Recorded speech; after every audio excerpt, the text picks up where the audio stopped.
Welcome to my YouTube channel Assam Career Job আজি পুনৰ আপোনালোকৰ কাৰণে বহুত ভাল খবৰ দিছে এডিআৰ 3.2026 ৰ কেনেকৈ প্ৰস্তুতি আৰম্ভ কৰিব সিলেবাছত কি থাকিব কমপ্লিট সিলেবাস এক্সাম প্যাটাৰ্ন কি হ'ব ষ্ট্ৰেটেজি কি হ'ব প্ল্যান কি হ'ব টিপস গাইডেন্স চাকৰি সপোনৰ পূৰণৰ প্ৰথমটো পদক্ষেপ কি হ'ব পাৰে সকলোখিনি কথা আপোনাক জনাই আছো সো ভিডিওটো শেষলৈকে চাব যদি ভিডিওটো ভাল পায় ভিডিও লাইক এটা কৰিব পাৰে লগত চেনেলটো সাবস্ক্ৰাইব কৰি দিব পাৰে আৰু ভিডিওটো যিমান পাৰে সিমান দ্ৰুত শেয়াৰ কৰি দিব পাৰে আহক ভিডিওটো আৰম্ভ কৰো সো ভিডিওটো আৰম্ভ কৰাৰ আগতে মই আপোনাক জনাই দিব বিচাৰিছো যদি আপোনালোকে এডিআৰ 3 লগতে অসমৰ যিকোনো কম্পিটিটিভ এক্সামৰ ক্ষেত্ৰত প্ৰিপাৰেচন কৰি আছে তেন্তে আপোনালোকৰ কাৰণে ভাল খবৰ হয় কাৰণ আমাৰ টিমৰ পৰা এটা কোৰ্স প্ৰস্তুত কৰি উলিওৱা আছে সো যে কোৰ্সটো বাই কৰিলে পঢ়ে বেলেগ কোনো বুকস বা বেলেগ কোনো কোৰ্স নকৰিলে হ'ব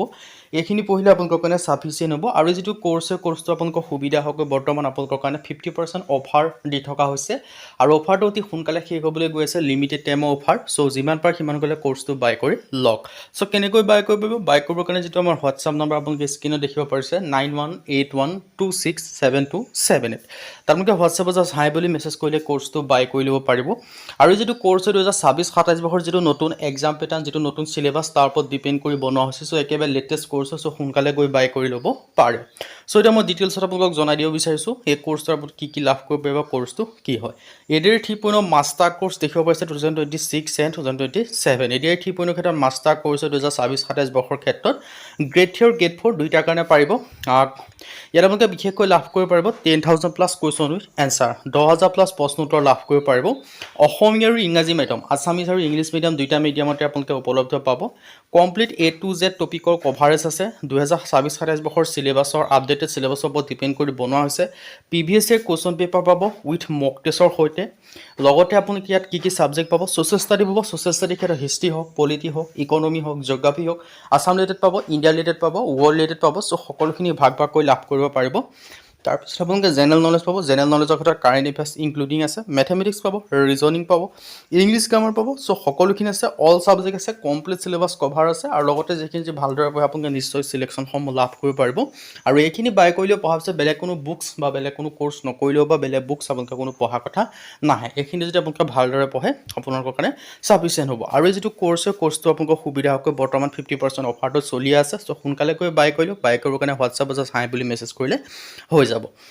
সো এটা মই মেইন ভিডিওলৈ আপোনালোকক জনাইছো যে নতুন যিখন সিলেবাসখন কি হ'ব লগতে আপোনালোকৰ কেনেদৰে প্ৰস্তুতি কৰিব পাৰিব সকলোখিনি জনাম বুলি কৈছিল সো সিলেবাসখন জনাই দিব বিচাৰিছো সো পোনপ্ৰথমে মই গ্ৰেড 3 সিলেবাসখন জনাই দিব বিচাৰিছো গ্ৰেড 3 সিলেবাস যিখন এনালাইসিস সেইখিনি কৰি দিব বিচাৰিছো বিশেষকৈ আপোনালোকে জেনাৰেল নলেজ কাৰেন্ট এফেয়াৰ্সৰ ক্ষেত্ৰত আপোনালোকে পঢ়িব লাগিব Assam GK Indian history geography constitution economy science award sport current affairs এইখিনি আপোনালোকে পঢ়িব লাগিব ম্যাথমেটিক্সৰ ক্ষেত্ৰত পাৰ্সেন্টেজ ৰেশিও প্ৰফিট লছ আপোনালোকৰ পঢ়িব লাগিব time work time distance mensuration algebra statistics এইখিনি আপোনালোকে পঢ়িব লাগিব ৰিজনিংৰ ক্ষেত্ৰত series analogy coding decoding data relation direction logical reasoning ইংলিছৰ ক্ষেত্ৰত grammar vocabulary synonym antonym comprehension error detection এইখিনি পঢ়িব লাগিব সোশ্যাল ষ্টাডি ক্ষেত্ৰত Assam history freedom movement geography and polity এইখিনি আপোনালোকে সাবজেক্ট পঢ়িব লাগিব আৰু যিখিনি মই সাবজেক্ট বা যিখিনি টপিকৰ কথা ক'লো সকলোখিনি আমাৰ যেটো কোৰ্সটোত ইনক্লুডিং আছে যদি আপোনালোকে কোৰ্সটো বাই কৰিলে সকলোখিনি তাতে আপোনালোকে পাই যাব সো এটা মই আহিলো গ্ৰেড 4 ক্ষেত্ৰত আপোনালোকে গ্ৰেড 4 ক্ষেত্ৰত কি পঢ়িব লাগিব সেইখিনি কথা মই আপোনালোকক জনাই দিব বিচাৰিছো সো গ্ৰেড 4 আপোনালোকে বিশেষকৈ পঢ়িব লাগিব জেনাৰেল নলেজৰ ক্ষেত্ৰত basics mathematics reasoning English grammar and social study আৰু ইয়াৰ ক্ষেত্ৰত আপোনালোকে 8 আৰু 10 ষ্টেণ্ডাৰ্ডৰ পঢ়িলে হ'ল গ্ৰেড 4 ক্ষেত্ৰত ইমান এটা টাফ নহয় সো যেটো 8 পাছৰ কাৰণে এক্সাম হয় সো 8 10 লেভেলৰ যদি আপোনালোকে পঢ়ে আপোনালোকৰ কাৰণে হৈ যাব আৰু বিশেষকৈ আপোনালোকে 8 10 লেভেলৰ হয় আৰু 8 10 বা 12 পাছ যদি কৰিছে তেন্তে গ্ৰেড 4 ক্ষেত্ৰত পাৰিব আৰু ডিগ্ৰী পাছ বা 12 পাছ যদি কৰিছে আপোনালোকে গ্ৰেড 3 ক্ষেত্ৰত এপ্লাই সমূহ কৰি ল'ব পাৰিব আৰু বাকি ক্ষেত্ৰত যদি সম্পূৰ্ণ যিখন সিলেবাসৰ কথা যে মই ক'বলৈ যাওঁ সম্পূৰ্ণ সিলেবাসখন কৈ দিব বিচাৰিছো কি পঢ়িব লাগিব গ্ৰেড 4 ক্ষেত্ৰত বা হাই স্কোৰিং যিখিনি টপিক বা যিখিনি টপিকৰ বা বাৰ কোৱেশ্চন ৰিপিট হৈ থাকে তাৰ ক্ষেত্ৰত আছে আপোনালোকে percentage and ratio proportion current affairs Assam history Indian polity coding decoding number series আৰু ইংলিশ গ্ৰামাৰ হ'ব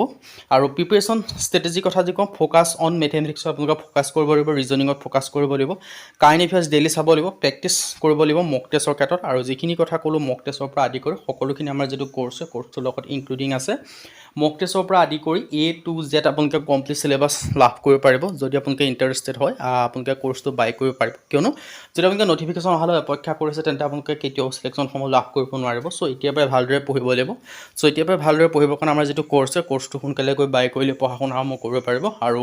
কোৰ্চটোত সকলোখিনি কভাৰ হৈ আছে। চ' সোনকালে গৈ বাই কৰি লওক। 50% অফাৰ চলি আছে। অফাৰটো অতি সোনকালে শেষ হ'ব। 9181267278 তাত হোৱাটছআপত জাষ্ট হাই বুলি মেছেজ কৰিলে হৈ যাব।